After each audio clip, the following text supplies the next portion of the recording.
2024 లేదా 25లో డిగ్రీ లేదా బీటెక్ చదివారా? సాఫ్ట్‌వేర్ జాబ్ కోసం ఎదురు చూస్తున్నారా? అయితే కోడ్‌జ్ఞాన్ 100 డేస్ కోర్సులో చేరండి. జాబ్ సాధించండి. నమస్కారం మేడం. నమస్తే మా. ఇప్పుడున్న ప్రెజెంట్ జనరేషన్ గురించి మనం మాట్లాడుకుంటే పేరెంటింగ్, అలాగే ఈ పేరెంటింగ్‌లో చాలామంది పిల్లల్ని ఎలా హ్యాండిల్ చేయాలి? ఏమనంటే ప్రతి ఒక్క విషయానికి ఫోన్‌ని బాగా వాడడం తెలుస్తుంది తప్ప, బయట ప్రపంచం అంటే వేరే వాళ్ళతో ఎలా కమ్యూనికేట్ చేయాలి? ఫ్యూచర్ పరంగా ఎలా ముందుకెళ్తే బావుంటుంది? అన్నవి చాలా తక్కువైపోయాయని చెప్పొచ్చు మేడం. ఇలాంటి యాస్పెక్ట్స్‌లో పేరెంట్స్, తల్లిదండ్రులు పిల్లలకి చిన్నప్పటి నుంచే నేర్పించాల్సిన అలవాట్లేంటి మేడం? అవి వాళ్ళ గ్రోత్‌కి ఏ రకంగా ఉపయోగపడుతుందంటారు? నువ్వు చెప్పింది మాత్రం, అడిగింది మాత్రం చాలా వాల్యుబుల్ క్వశ్చన్ నాన్న. హ్మ్. ఏంటంటే పేరెంట్స్ అవ్వడానికి చాలా ఆలోచిస్తాం, పేరెంట్స్గా మారడానికి చాలా అభిలషిస్తాం, అవ్వాలి అన్న కోరిక. పేరెంట్స్ అయ్యేదాకా ఆరాట పడతాం కదా. అవును. మనందరి అచీవ్మెంట్ ఏంటి జనరలీ అంటే, ఇంకా నువ్వు చిన్నపిల్లవి. పేరెంట్స్గా మారిన వాళ్ళకి అందరికీ ఏంటి చెప్పండి? పిల్లల జనరలీ భవిష్యత్తు పిల్లల బావుండాలి. భవిష్యత్తు బాగుండాలి.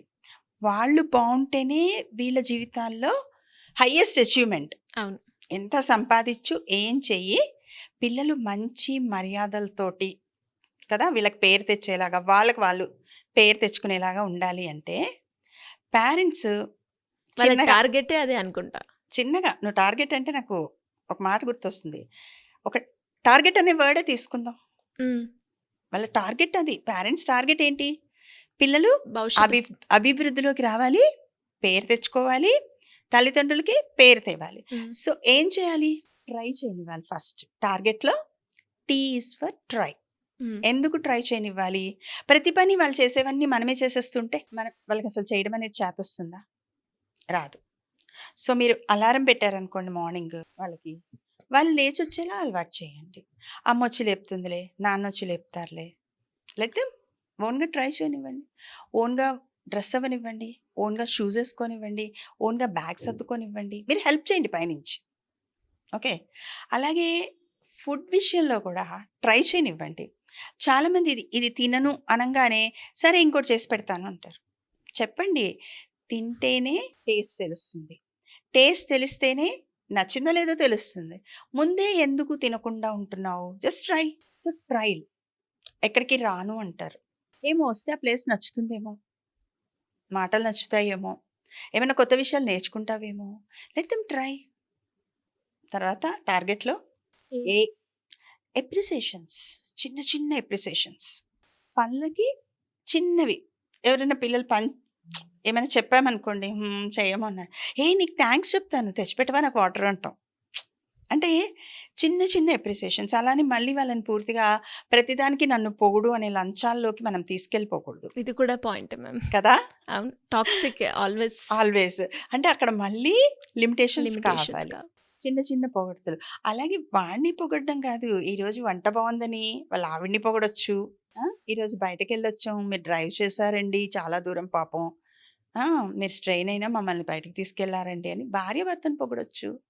అప్రిసియేషన్స్ టోటల్గా ఫ్యామిలీలో ఒకళ్ళని ఒకళ్ళు అప్రిసియేట్ చేసుకోవడం చూస్తే వాళ్ళు పక్క వాళ్ళకు కూడా ఇవ్వడం నేర్చుకుంటారు దాన్ని.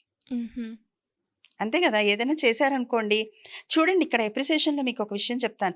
ఎక్కడికైనా వెళ్ళారనుకోండి, స్కూల్స్కి కానీ ఫంక్షన్స్కి కానీ, స్కూల్ ఫంక్షన్స్కి ఎస్పెషల్లీ ఎవరు చప్పట్లు కొడతలేదు తెలుసా.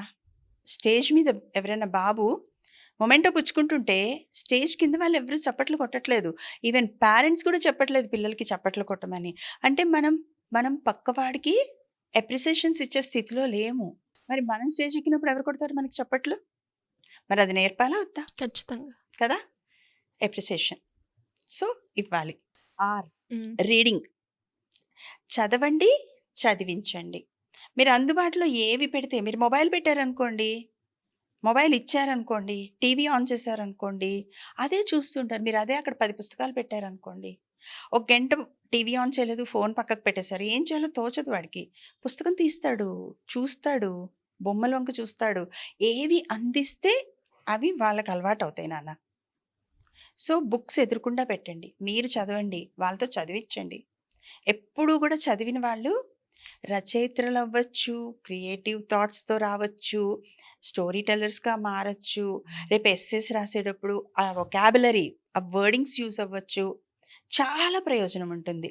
ఫస్ట్ మళ్ళీ రీడింగ్ మనమే అలవాటు చేయాలి. ఓకే, టార్గెట్లో TAR, G గివింగ్, ఇవ్వడం. Sharing is caring. ఇవ్వండి. మనం అనుకుంటాం మనమే తినేయాలి, మనమే వండుకోవాలి, మనమే దాచుకోవాలి. సో ఇవ్వండి, ఇస్తేనే వస్తుందని తెలియచేయండి. పాత రోజుల్లో మీకు గుర్తుంటే ఏ పచ్చడి చేసుకున్నా ఏం చేసుకున్నా పక్కింటి వాళ్ళకి ఇచ్చేవాళ్ళం. ఈ అపార్ట్మెంట్ కల్చర్ అవి వచ్చిన తర్వాత ఏమీ లేవు కదా. ఎవరి తలుపు వాళ్ళు వేసుకోవడం, వాళ్ళ తలుపు తీస్తే ఎదురుకుండా కనపడతారేమో అని చెప్పి ఇలా అయిపోయాం మనం. కానీ ఏదైనా ఇవ్వడం, కొంచెం ఎప్పుడన్నా ఓ సాటర్డేసో ఎప్పుడో 4 కప్ కేక్స్ లాంటివి చేసి అరే ఫ్రెండ్స్తో షేర్ చేసుకోరా. సో వీడు తీసుకెళ్ళాడని వేరే పిల్లలు కూడా తీసుకొచ్చే ఛాన్స్ ఉంటుంది. ఒకరికొకళ్ళు దే లెర్న్ దట్ గివింగ్. ఇంకొంచెం ఎక్కువ పెట్టివ్వండి బాక్స్లో, ఎవరైనా టేస్ట్ చేస్తే ఇవ్వరా అని చెప్పండి. నువ్వే తినేసేయి, నువ్వెవరికి పెట్టకు. ఇవి ఏం చేస్తాడు వాడు, ఇవాళ నువ్వెవరికి పెట్టకు అంటే రేపు మనకు కూడా పెట్టాడు వాడు. అంతే కదా, వాడికి ఒక్కడికే తినడం అలవాటు అవుతుంది. అవును. So giving. ఎక్సర్సైజ్, ఈ ఫర్ ఎక్సర్సైజ్. ఎక్సర్సైజ్ ఇప్పుడు మనం చూడండి చాలా వరకు ఆడుకోవడానికి రాగానే పుస్తకాలు తీ, రాగానే ట్యూషన్కి వెళ్ళిపో, రాగానే చదివేసేయి. సో ఒక్కొక్క పిల్లలు రాగానే చదివేసుకుంటారు, ఒక్కొక్క పిల్లలకి ఆడుకోవాలని ఉంటుంది. ద నీడ్, ఆ బాడీ స్ట్రెయిన్ అవుతేనే. అందులో కొంచెం పెద్ద స్కూల్స్, గ్రౌండ్ ఉన్న స్కూల్స్ అయితే పర్వాలేదు. చిన్న చిన్న స్కూల్స్లో చదివే పిల్లలకి మూమెంట్కి కూడా ఉండదు వాళ్ళకి.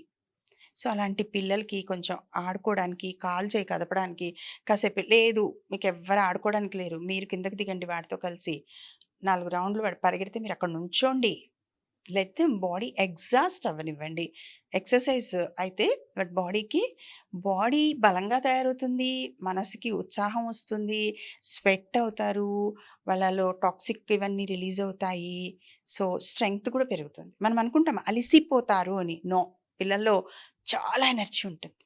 ఎనర్జీని అప్పుడు రాత్రికి నిద్ర మంచిగా పడుకుంటారు. నిద్రలో ఏమవుతుంది, మెదడు చాలా స్వాంతన పొందుతుంది, అలాగే గ్రోత్ చాలా బాగుంటుంది. ఓకే, టైం సెన్స్ నేర్పించండి. టైం సెన్స్ నేర్పిస్తే ఇప్పుడు కాదు, మనం చూస్తుంటాం, మనం అంటారు గెలిచిన వాడికి ఓడిన వాడికి 1 సెకండ్ తేడా అంటారు. అంతే కదా, ఫస్ట్ వాడు వెనకాల వచ్చాడు, 1 సెకండ్ తేడాలో he will miss the first. So ఆ టైం సెన్స్ మనం చూస్తూ ఉంటాం చాలా చోట్ల. ఎగ్జామ్స్కి వెళ్ళినప్పుడు సార్ 5 మినిట్స్ లేట్ అయితే ఎందుకు రానివ్వరు అంటారు. సో అలాంటి చోట్ల మన టైం సెన్స్ పనిచేస్తుంది. సినిమాకి వెళ్ళేటప్పుడు ఎవరం టైం మిస్ అవ్వం.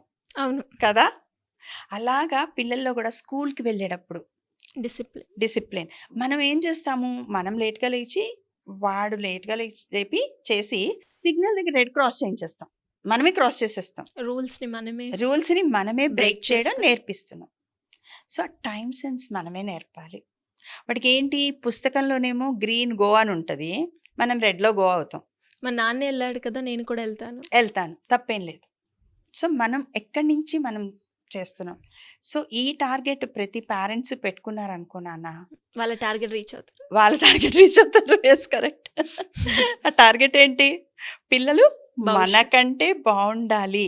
సో చిన్న చిన్న అలవాట్లే రేపు పెద్దవిగా వాళ్ళని వాళ్ళగా చేస్తాయి. ఖచ్చితంగా మేడం. చక్కగా పేరు తెచ్చుకోవడానికి కానీ మనకి పేరు తేవడానికి. అవును. అండ్ ప్రతి ఒక్క పేరెంట్స్ కూడా ఆలోచించేది అదే, అంటే పిల్లాడికి ఏమేమి నేర్పించాలి, ఎలా పెంచితే పిల్లాడి భవిష్యత్తు అంటే బాగుంటుంది. మనము అవి కొనిచ్చేస్తే అయిపోతుంది, మంచి స్కూల్లో వేసేస్తే అయిపోతుంది, లేకపోతే ఫీజు కట్టేస్తే అయిపోతుంది, ట్యూషన్ పెట్టేస్తే అయిపోతుంది అనుకుంటున్నారు ప్రజెంట్. యా, కానీ అవి బయటకి కనపడేవి. ఇవి ఇంటర్నల్ గా వాళ్ళ పర్సనాలిటీ డెవలప్ అవడం. ట్రూ. పర్సనాలిటీ అంటే మళ్ళీ not physical personality, mental develop అవడానికి తప్పకుండా ఈ టార్గెట్ పెట్టుకుంటే కనుక పేరెంట్స్ అందరూ they will reach there target.